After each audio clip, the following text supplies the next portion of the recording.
Hello viewers, সবাই কেমন আছো? অবশ্যই কমেন্টে জানিও।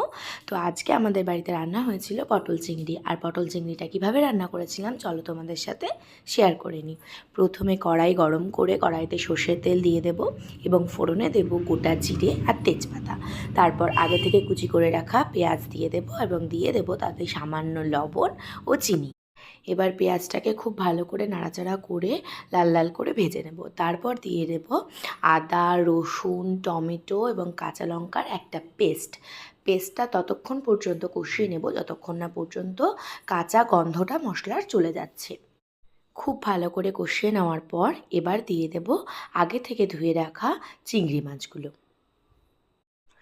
এবার চিংড়ি মাছগুলোকে খুব ভালো করে মশলার সাথে মিশিয়ে নেব এবং কষাতে থাকব যতক্ষণ না পর্যন্ত মশলা থেকে তেল ছেড়ে দিচ্ছে।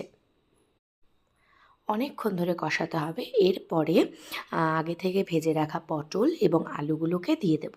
এরপরে সবগুলোকে একসাথে খুব ভালো করে মিশিয়ে নেওয়ার পরে দিয়ে দেব গরম জল। ব্যাস, জলটা খুব ভালো করে এবার ফুটে আসলে এরপর ছিটিয়ে দেবো কিছুটা আগে থেকে কুচি করে রাখা ধনেপাতা। ব্যাস, আমাদের রান্না রেডি। কেমন লাগলো সবাই কমেন্টে জানিও। চলো বাই।